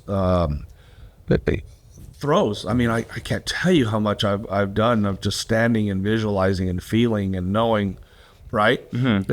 It's priceless. Yeah, it's really, really good. On that same kind of vein, who's the Washington Redskins, not Redskins anymore, Commanders quarterback? What's that young kid's name? Oh, I can't remember. So he was the visual goggles. Oh, that's right. Yeah. Right. Someone was telling me about this. Trained like that in college. Yeah. Right. And he started springing into the NFL, now the right? NFL adopted it and got him saying, you used to train with what? Come on. And they got him all set up, man. And he goes at like fast speed. You can do rep after rep after rep. And it's nothing but visualization. Yeah. Right? It's an advanced form of visualization. It's not you and your imagination, but it's him sitting there seeing the stuff and strictly visualizing as he sits in his recliner. Yeah. Right? But reading defenses and knowing all this kind of stuff that's going on. Yeah. Right. So he crushes it. Yes. Yeah. As a rookie. I mean, oh my God. Great season. That has to be the key. The key, right? To getting him mentally ready. His body's obviously ready. Mm-hmm. Right. But now you got his brain set up and able to read defenses, as a kid. Yeah. Yeah. That's crazy. So that's something that you use the rudimentary version of that one. Yeah. We use old school visualization of closing your eyes and seeing and feeling, and if I'm able, I will actually stand and turn into the motions and feel and know my body positions. Yeah. So you have like a process that you kind of go through. Absolutely. That's awesome. Yeah. And then it's the key points. It's because everybody has their triggers as they throw. Mm-hmm. You try and minimize it down to where you're rattling off 8 steps on a throw. Mm-hmm. But, maybe 2 or 3, because hopefully the majority of your throw is natural, mm-hmm. right, and intuitive. Yeah. But there's a few things. I gotta get that toe pointed. I gotta make sure that toe's pointed. Mm-hmm. And so that's one of those things, right? You're always positioning yourself. Get the toes in the right spot. The rest is golden. Yeah, you know what I mean? It's gonna follow suit. Right. And so you get those kind of keys, right, to follow through. And so as I visualize, I'll have those in my head on whatever event, mm-hmm. different events, different triggers. And this is kind of what you're doing the day before. This is 3 or 4 days. This is in my hotel room now. At the end of the day, when I realize I'm 4 days out from throwing. Mm-hmm. I'm kind of changing gears a little bit, and so it's laying in bed before we go to sleep, or I'll sit there and I'll run through drills and I'll mm-hmm. run through seeing myself podium, seeing myself standing on the podium, seeing myself winning, and seeing that kind of visualization goes a long ways. Yeah, you know what I mean. It's almost a manifestation kind of a tactic as well, mm-hmm. right? Definitely something that I could do more of. In the trick there in the manifesting, it's not seeing it's the feeling. It's feeling what that is.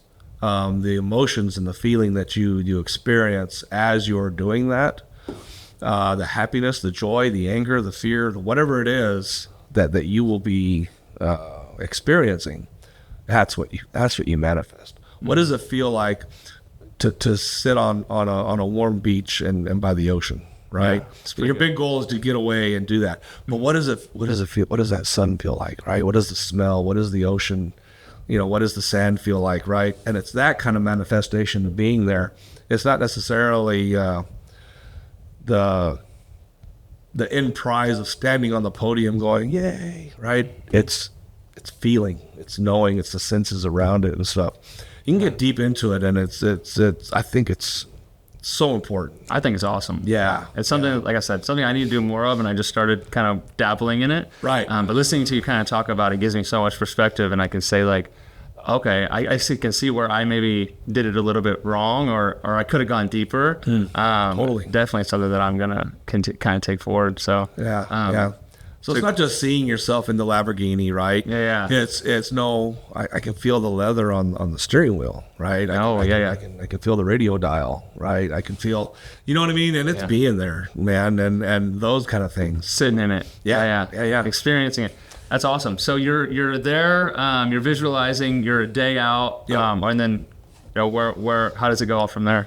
We continue our couple of days of getting there, right? Mm-hmm. Then when we're there, we go to the field. We go and again, it's more of the visualization. If you get to that throwing field, now you can see yourself there. You can see the field that you're going to be throwing on. Mm-hmm. You can walk station to station to station. You can see the cabers. I got a great picture of me and my buddy Stacy, who was there competing as well, who also won his world championship. Nice. But they have the guys who made their cabers made a stand for them, so all the cabers are on end, and it's on this rack that they've got them clamped down. Nice. Right, and you can walk around this huge rack of cabers, and they're just standing tall in the sky. Yeah. Oh, they're all such painted. Cool... They're all painted and looking sharp as hell, and it's really, really cool. So you can go stand there and you can find your cabers because they're broken up by classes. Mm-hmm. Right, it's be women's class, men's class, 40s, and whatever. Mm-hmm. Yeah. So you're kind of like scoping them out. Absolutely. You're probably starting to feel a little bit of the, so much so, man. Yeah. And are you nervous or excited? Excited energy. Yeah, excited energy. Cause probably raring to go. Yeah, totally. Yeah, I'm wondering what it's gonna, what's my body gonna feel like? Yeah. When I pick up that weight to throw and I'm spinning, what's my gut gonna do? Yeah. So walk me through competition day. So competition day, we're throwing. Also, it's traditional form. Remember, I couldn't remember what they call the series of events when you throw it in the right order. Traditional form. Traditional order. Okay. And so it starts off with stones. Mm-hmm. So the day, which I consider to be a blessing for myself, was a rainy, muddy, nasty day. Yeah. Right. And in the mountains, I'm sure it's cold. It was chilly. Yeah. It was definitely windbreaker worthy, because it's the middle of summer. We just got out of a heat wave there in Switzerland. Oh, okay. It was crazy. It was the 90s, dude. It was hot. Yes. But the rain definitely brought things down, and so nothing like competing and just the gross, nasty. I know, absolutely. But what that does is it slows everybody, right? I'm already in the mindset of I've got this injury that I don't know what it's going to do. I'm going to be cautious, right? Because if I can compete and stay in there and stay close and get the numbers without hurting myself, without re-aggravating whatever has gone away, right? Then we'll see how it goes. So first thing up is stones, and Braemar stone is the one where you stand up against the trig and just heave the rock. Okay. And I did fine. I had no pain. I did good, and everybody kind of threw, and I got second place. Okay. Right. Next event was open stone, which is where you glide across the ring. Yep. Right. And the last thing I want to do is slide across a wet ring. Yeah. Right. I don't want my hips opening weird. I don't want to experience any of that if I don't have to. Yeah, especially with that. I'm a very good Braemar thrower, meaning from the front, right? And so I took the smaller rock, the open stone, and that's the way I threw. I threw just from the front. Okay. I didn't try gliding. Okay. And luckily, I was good enough to get second place just by throwing from the front. Yeah. Yeah. And this is probably building confidence. Yeah. It's about positioning. You know what I mean? I'm feeling okay. I got out of there with 2 second places. That feels good, right? We go over to weights after that. Now weights is the one where I hurt myself. So a little nervous, maybe. Yeah, and there's a lot of fucking rain. There's a lot of fucking mud, and you can't throw the weights without turning, but you can do a 2-turn versus a 1-turn. Okay. Or a 1-turn versus a 2-turn. So I habitually train 1-turn because I try and make things simpler for myself than harder. Okay. And I'm a pretty good 1-turn thrower, and I'm definitely competitive when I do it. Long story short is I even on my very initial throw, it was good enough to win. So you won it. I was able to win weights on a 1-turn, and I got out of there without any strain, without any pain. I wasn't throwing the numbers that I threw that day, right? But it was solid, right? Everybody else is slow. Everybody else is in the rain, in the mud, right? They're not ready. They're not throwing world record numbers either, right? So I was able to take 2 firsts out of that. So on both weights for distance, I was able to win. Yeah. We get over to hammers after that. So now I'm going in. I have 2 firsts and 2 seconds. Nice. Right. The other guys got staggered. The guy who won the stones, I don't believe he did so well on the weights. I think he may ended up like a 4th or something like that. And somebody else came up, and those are the kind of things that will make and break you. You want to be kind of like consistent across the board in your placing. Absolutely. And if you got everybody else floating and bouncing up and down, you know, I don't care if I get second place to you and second place to you and second place to you. As long as I don't get second place to you every fucking time, I'm good. Right? I'm point wise, I'm going to be okay. Right? Because you guys are the ones that are bouncing. Right? You're getting a 4th and you're getting a 1st and then you're getting a whatever. Right? You need to be in that top bracket consistently. Yeah. Point wise, that's the way to roll. Yeah. So then on hammers, I wanted to say I split. I got a 1st and a 2nd. Okay. Right? So now I'm 3 and 3. Right? I got 3 firsts and 3 seconds. Okay. Yeah, it seemed pretty good. Yeah. Right? So I got 2 seconds. Yeah. So yes, and then that's going into 2 more events. So they don't throw the sheaf toss, and they wouldn't have done it that day anyway because the weather was so wet. Yeah. You can't throw the burlap bag in water or else it'll weigh 100 pounds. Right. Especially if there's like also twine in there. That's it. It's a big sponge. Yeah. Yeah. Then you're fucked. Right? Yeah. You can't throw that. So anyway, they don't do the sheaf in Europe. They're just now starting to adopt it. Okay. You know? And then we go into weight over bar. Okay. And then weight over bar is muddy, nasty, shitty. People are slipping and sliding. I'm having trouble with footing. Yeah. And it's probably kind of concerning seeing as, you know, you've already worked through an entry. True, but it's not an aggravating point of my throw. Okay. This is a vertical throw of just going straight up with it, and it's not a twisting kind of thing. Not rotating motion. So it's I'm not too stressing about it. Okay. Yeah, at this point, I'm pretty comfortable with my injury not being an injury because of everything else I've already done. Because even the hammers, it made it through, which was nothing but turning, right? They love my hammer boots, by the way. I have converted cowboy boots that are throwing boots. Okay. You have these big long blades that you can attach to any kind of soled shoe, but you dig them into the mud and into the dirt for support as you throw hammers. Okay. And so I have cowboy boots. I'll take my converted work boots. Yeah. You know, my old work boots and convert them into throwing shoes. Nice. Yeah, so they're taking pictures of shit. They love it. I mean, I love it. I got to see Texas guy showing up with boots on for blades. Yeah, you have to. Yeah. I got to get a picture of those myself. Yeah, they're awesome. And so then it'll go weight over bar. I got second on weight over bar. And so now I've got 3 and 4, right? 4 seconds and 3 firsts. We go over to caber, and the guys there are there's a local dude who's familiar with that caber. And he goes, it's a fucker. It's hard to turn. Yeah. And it's wet, it's muddy. Yeah. Right? It doesn't have a good taper on it. And also, just to reemphasize to the viewers, you're throwing an 18 to 20 foot. Yeah, I want to say this one was 18, maybe right at 100 pounds. And this is, you know, obviously you're at the end of one of you don't have much leverage on this thing because you're at one end of it. That's right. And you're throwing. It's raining. It's muddy, wet. And you're trying to throw this thing over your shoulder and also turn it. Well, you're throwing it from your body, so as you're holding it against your torso, right, and you're walking forwards, you're flipping it as you're you flip it straight up. It's like a front flip almost. It's a front flip. Okay. Yes. But still, you're throwing a muddy, wet telephone pole, right? In the rain. And then I have a great video of this throw. It was a simulcast, and it's in German of this throw of one of my caber throws. Yeah. And you can hear the German announcers. They do a slow motion as they talk about it, right? I still haven't had the thing translated to know what they say. My grandma can translate it for you. Okay, all right. Yeah.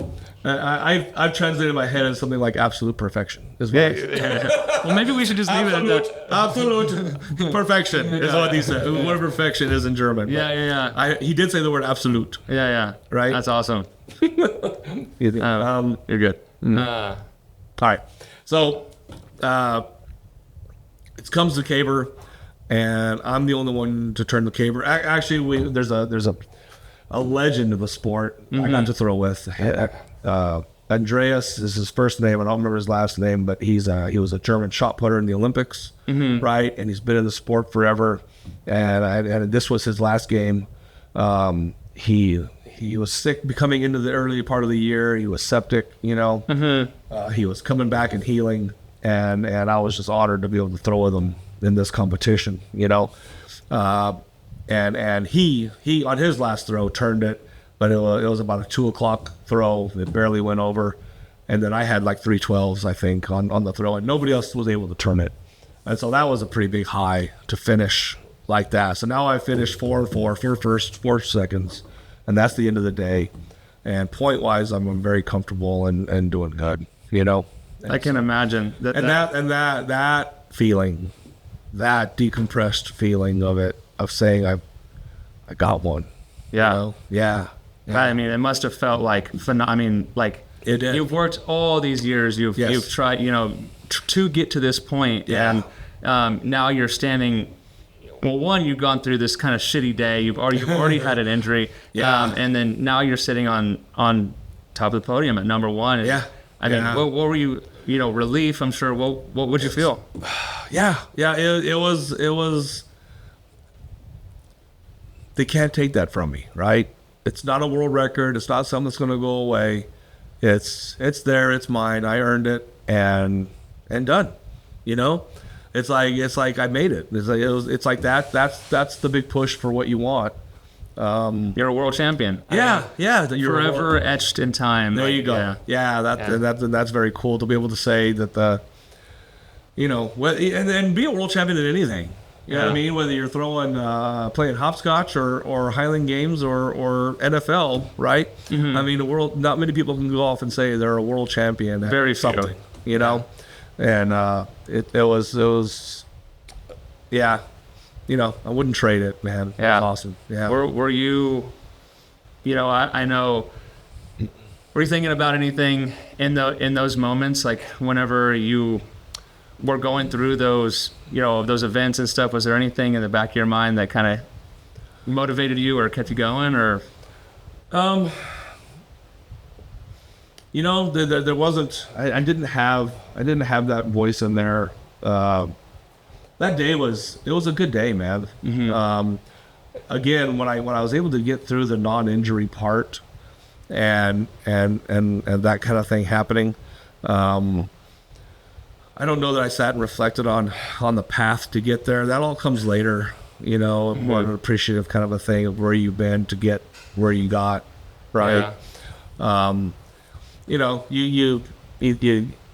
You do think, you think of family members and stuff of that you would wish could have been. So my sister had a cool story. They were traveling, and they saw part of the simulcast, mm-hmm. and they were, I don't remember where they were in the world, but they were watching it on their phone. They had some friends they were traveling with, and they actually got to see one of my caber throws live on the simulcast on their phone. Yeah, as they're talking to their friends, saying, "Look, my brother!" Right? Yeah, That's kind of fun and cool. Yeah. What do you? I know you mentioned your dad before, and you think your dad was your dad? Oh my gosh, yeah, they would have been over the moon, man. Yeah. they didn't miss a high school event. Yeah. Shot put, discus. Nobody goes to watch the shot put discus throwers. But there they were. I can see them in their little windbreakers, standing off in a corner, just being there. Yeah. Right. You think in a way they were there watching? Always. Yeah. Yeah. Always. Yeah. Brother too. Right. Yeah. I talk and feel them all the time. Were you? We kind of brushed over, your brother a little bit, and I don't, necessarily want to do that. Yeah. Y'all were close. Yeah. We had a pretty good life together. We're 6 years apart, but we were very close for that type of an age gap, I think. Beating up on each other as kids. Absolutely, yeah. I remember the first time I put him through the wall. It was a big day, right? Yeah. I was like 13, and I just picked his fucking ass up and drove him through the drywall. Yeah. We covered it with a cabinet for a little while. Yeah. Well, you had mentioned to me that you were the big boy in your family. Yeah, totally. And so getting to that age where I finally, beat up on him, can stand my own a little bit more, or he'll think twice. Yeah. Yeah. Do you ever think about him whenever you're competing, or? No. I mean, he wasn't. It was more of. He was an everyday fixture. You know what I mean? Sports wise and athletic wise, we didn't have much of that connection there, right? It was more of everyday life that he was a part of. I can remember, just months after he passed, I would arbitrarily pick up because I'm doing my drive time. I'm driving home, right? That was a lot of my, hey, I'm going to pick up, call Clay, right? And you pick up the fucking phone. And then you're like, what's wrong with you? You know what I mean? Then you don't forgive yourself for a little bit. You go, you don't, you forget, right? Yeah. Are you that detached, right? What are you doing? Yeah. You get past it, but you're sitting there going, in one way it's kind of cool, and another way it's like, what the fuck, right? Yeah. So you have those moments, and I think everybody probably goes through those kind of moments, right? Yeah. When they lose somebody that close, of the first time you laugh, right? You feel guilty for being able to laugh, right? And of course every holiday is different. Right, Yeah. It's the first time. It's the first Christmas. It's the first birthday. It's the first, all these different things. Yeah. When you lose somebody close, but and he was the spark plug of the family. Though the ones that you really feel for are my parents. Right, that's something a parent is not supposed to experience. Right? Yeah, is the death of their child. And it's the natural progression is for us to bury our parents and continue on, right? Which is still sad in itself, but that's what we're supposed to do. Yeah, right. That's the reality that most people live with. Yeah, so it's kind of built into us a little bit. Yeah. So when you lose like a sibling, or I haven't had to go through that yet. Thankfully, I've lost people. I've lost friends in the military, and it's its own thing. But it's tough. How do you come out? Like, how did you kind of come out of that? I did a lot of reading. I did a lot of that was my journey. It began my journey on spirituality. Was wanting to know the whys and the wheres and those kind of things, right? I did this is again pre-internet really days. I bought these volumes of discs on the philosophy of religion. And it was like taught by a Harvard type teacher kind of thing, right? But it was really, really cool and really amazing. And that a lot of that kind of began me on of looking at different things differently and wanting to understand that kind of, where did he go? Right? Yeah. Because I can feel energy. I can feel it. I feel it. Yeah. Oh yeah. Yeah, I know. You think he was there with you on that world championship day? Oh, yeah, they all were, man. Right? You can picture it. You can probably see and feel them all. Yeah. If you let yourself, right? They say, when you go off and start recollecting about somebody like that, that's them there. They're there. Yeah. Putting themselves into your mind. And so when you go off and think of them like that, that's because they are there. Yeah. Yeah. I 100% agree. Yeah. And it's kind of simple, but yeah, it makes perfect sense. So yeah, I mean, and I lost them, well, so early, I guess. I mean, not early in my years, not early in their years, right? My parents had a long, full life, and of course, Clay was way early. Clay was 44 when he passed. Okay. You know, and it was alcohol was his addiction, right? And he fought it, and he would try and clean up, and but when he drank with a purpose. He goes full bore every time, you know. And this one he just didn't wake up from, you know, and thank God, I mean, he wasn't out driving and taking out other people, you know, or it wasn't a carload of people that died. It was him falling asleep in his living room and then just not waking up, right? Yeah. And either way, I mean, it's tough, you know. It is very tough. And it is very tough. I have, you know, addiction is in my family, so I get it, and I know how hard it is, and I know how much, you know, those, you know, your family or your friends can fight to kind of, you know, kick it, but I know how it can come back too. Yeah. So I mean, it's tough. You know, I asked that question because, you know, I think people have this thing within them, and I certainly have it within me, and sometimes maybe it's subconscious, or, you know, call it a bunch of different things, but, you know, because of the death that I've seen, and because of like my own near experiences with it, is like I definitely feel like this purpose or this responsibility to live life a little bit fuller, a little bit more, you know, intentionally, and that's why I do hard things. That's why I started this. That's why I, you know, started sharing, you know, my life and my journey or my beliefs, you know, on the internet, because that's something that we do now. Is because like I feel this very intense responsibility to share, because I know how, you know, touch and go life can be. And whenever I you know, my granddad, he had this is just a side story, part of a bigger kind of discussion, but my grandfather, who's pretty much my dad, he had a stroke, and now he has very limited mobility. Whenever I'm on a race, whether it be a high rocks race, whether it be an ultra, it doesn't matter. It's like whenever things get hard, I know my granddad would give like anything to be in the pain that I'm in right now in that moment to be able to walk.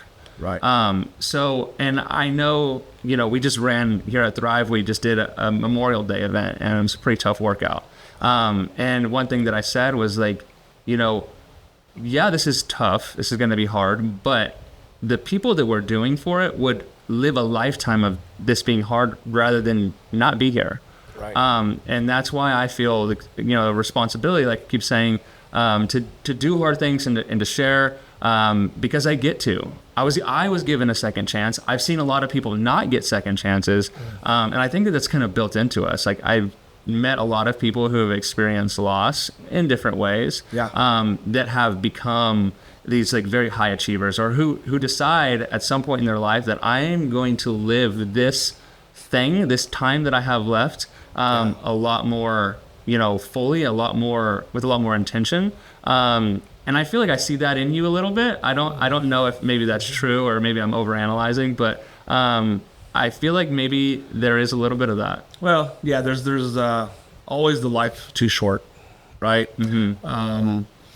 And not being complacent is very important. It was a pivotal moment in my life, when I divorced my first wife. We had reached a point of just being, you know, and we weren't growing, and it felt wrong that this was to be the rest of our years this way. Mm-hmm. You know, and we had conversations, and eventually I say it's like divorcing your best friend. Mm-hmm. Is what I went through. We still love each other. We still communicate. We still interact. But it's I sometimes say it'd be easier to have gone through that process, having hated her, right? Or being angry, which I think is the majority of people that go through those kind of situations, because they can harness their anger and say, F that, move on, and not have to feel. Feeling what we did, we were both crying like nobody's business in front of the judge as it's being finalized, and all she ever said to me was, "I just want you to be happy." That's love. Yeah. That's sacrificing all that, to say if that's what you want. Yeah. And it was hard, right? And that was pre Highland Games. That was pre meeting Susan and everything. And it's almost the adage of you have to let something go to be able to let something else in, right? Yeah. And I feel that is someplace where I'm at in my life now, of having to let go and not continue to harness my energies towards something to what I'm going to be reminded of again. So it's like I had a conversation with I have a therapist guy that I talk to regularly, and there was a mode of thinking of, I was talking to him about stem cell, right? Of going and trying to repair my back. Yeah, well, because most people don't know, and we haven't talked about it yet, is that shortly after that win, right, and Switzerland, you had a pretty bad back injury. Yeah, and it's related to that psoas, I believe. All right, and that's what started it, and it just takes months for that alignment to not be in place anymore. Not to get so the psoas muscle reaches up and touches the vertebrae, the L4, L5, this particular psoas, and down to the hip bone. And without that being in place, without that support, they're able to move and pinch and do those things.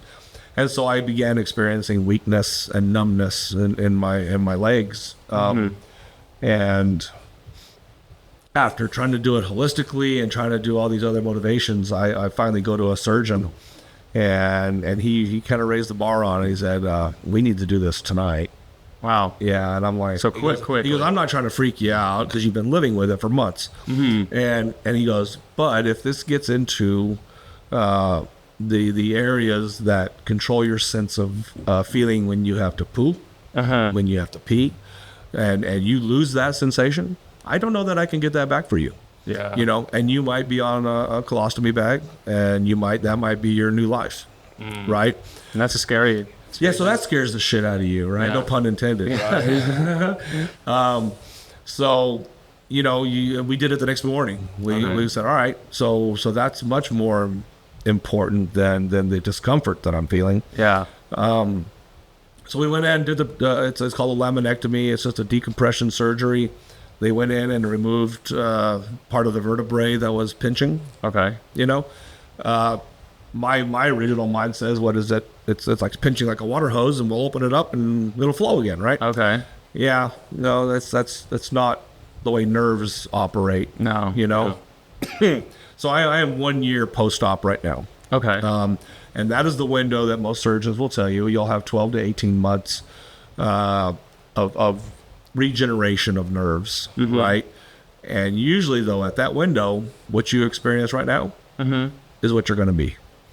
Got it. Right? And so now I'm at this threshold, right, of knowing where I'm at, and I cannot compete. I walk, right? And I have my bodily functions, and all that is normal, right? And very good. But I'm not, I can't jump rope. I'm not explosive. I have to hold on to handrails when doing stairs and climbing ladders. I need support and leverage, right? I don't have good balance. My feet are numb. So I have these kind of challenges. So when I was talking to my therapist, right, back to that was he says if there's a possibility if you go and you fix this, say you go and have your stem cell, he goes, did you learn the lesson that was presented to you? have you learned the lesson that you needed to learn with being slowed down by this process, right? You've got this injury. Why do you have this injury? What is this thing trying to tell you, right? And on a spiritual level, that's spot on. I don't know. Why? So all the other injuries I've had, were they the beginnings of little breadcrumbs of saying, I need you to slow down a little bit. I don't want you to go in this direction, right? Yeah. And no, push through. Okay. So now he hits you with a hammer, right? He says, okay, now you can't throw. Yeah. Right? Now you're not going to do that. Right? So on that spiritual aspect, I go to Stoke Cell. I get repaired. Right? Did I learn my lesson? Was it only about throwing? Yeah. Right? Or is it about closing something in my life? Nothing to do with the act of throwing, but more so about the thing that's been drawing my attention. Yeah. Right? Because it's supposed to be over here. I need to close something to allow something to open. Right? And so maybe it was this thing that eats up a lot of my attention. Yeah. Right? So do you go do that repair, feel great again, and get back up on some other tangent? Or do you sit with it for a little while, right? And say, okay, so where am I really? Yeah. Right? What am I supposed to get from this? Yeah. And this is part of my, I mentioned to you some of the stuff I wrote earlier. It's ego versus essence, and that Highland Games is ego, right? It's not the ego of getting up at 5 a.m. and working, right? That's a lot of self-satisfaction, self-motivation, and those kind of things. But is the end result just feeding my ego, right? Am I just out there looking for the crowd, looking for the cheers, looking for the pat on the back and the championships, right? Is that what it's about? And that's what ego is, right? Whereas I'm at this place now to where it's I need to work on maybe the essence of who I am, right? Who am I? A lot more than just I am a Highland. I mean, right. You're a lot more than even just a Highlands world champion. Indeed, right? And now it's to work that side of me, to work that as an elder, to work that as a leader. That's maybe not leading by strength and muscle, but by the calm and the stillness, right? Of being within, I like the stoicism of some of the writings that I've read before. Is it Marcus Aurelius? Yeah, and those guys, right? You're talking about leaving the walking into the desert with the oar. Is that right? Yeah. Yes. Until someone mistakes it for a shovel. Yes. Yeah. So you need to walk somewhere until someone mistakes your hammer for something else. Yeah. There you go. I like that. Yeah. So there's a lot of I am certainly at a juncture in my life. Yeah. And it's way beyond training, right? I'll never not train, because I believe there's a healthy mind, body, soul connection that all works together, right? You always got to keep it all fit and functioning, right? But now I think there's some growth inside that needs to transpire and needs to happen. Yeah.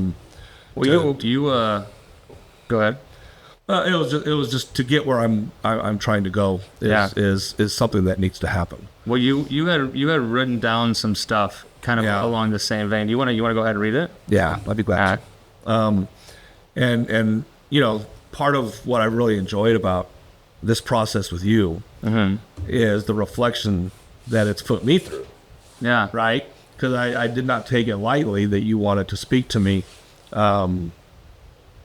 It was quite the opposite, and that it created, it gave me a lot of opportunity. Like I said, I've even talked to my other therapist about it. Of course, Susan is my real therapist, right? They often are. Yeah. So I'll read you what I wrote to kind of surmise everything. It says, I've spent years competing in the Highland Games, testing my strength against stone, steel, and others. But now I find myself in a different kind of contest, one I didn't train for in the weight room or throwing field. Spinal condition has left me unable to compete due to weakness, numbness, and a lack of balance. For the first time, I'm facing a struggle not of muscle, but of meaning. This is my Agon, not against others, but within myself. It's a contest between my ego and my essence, between who I was and who I'm being called to become. I used to define power by what I could lift or throw. Now I'm learning that real strength shows up in surrender, in stillness, and helping others from my adversity. I'm discovering that injuries don't just sideline us, they invite us into deeper arenas. And maybe the greatest victories aren't medals or championships, but how we rise when our identity has been dampened and we choose to grow anyway. Doug, my man. Yeah. That's beautiful. Thank you. Thank you so much for sharing that with me, man. Thank you. And just sharing it with everybody. We started up this conversation, when we weren't on the air, we talked, I think there's a lot that people can get from your story, and I think there's a lot that people can get, from what you just read. I appreciate that. And life is ever changing, it's ever growing. It is, yeah. You've experienced a lot of that yourself, it's not lost on me, and I don't think it's lost on the viewers. And man, what a perfect way to kind of wrap that up into a frame bow. Well, thank you, man. I hope it helps. Yeah. Sometimes it does. You sit there and you get a little glimpse of somebody that says just the right thing at the right time that you needed to hear. Yeah, absolutely. Yeah, maybe that's what it was. And I don't. Who's to say what's next, right? But I can tell you right now, it doesn't matter what you do, you're gonna find success in it, Doug. And I'm just so thankful to be a part of the journey, and excited to see kind of what goes next. Selfishly, like there's a little part of me that wants you to get those stem cells and compete again. But but that's for my own selfish reasons. There's a 3D side of me too, dude. That's all about that as well. But I know that your family is important to you, as it should be. And I know that you're having opportunity now to spend a little bit more time. Yes. And really dive into that. And I think that's so beautiful. And my grandparents were a huge part of my life, and I know that you have some grandkids. I do. Running around. Yes. And I think that it's going to be super valuable for you to spend that time with them. Nice. So I'm excited. And again, thank you so much for coming on to the Agon Way Podcast. I couldn't be more thankful. Thank you so much, brother. I appreciate the opportunity. You got it. All right. Yeah. Thank you. Awesome. All right, guys. That's it. Thanks for watching. Thanks for tuning in to Doug Berry here. He's an awesome guy. Go check him out. Is there any way people can get a hold of you or find you? Like, do you have a social media, or are you just offline? No. I Facebook and Instagram and stuff like that. Yeah. What's your Instagram? Doug Berry 67. Oh, damn it, Doug is what it is. Damn it, Doug 67. Yeah. So go give him a follow. Check out what he's got going on. But stay tuned for the next episode. We got some good ones on the way. Cheers, guys.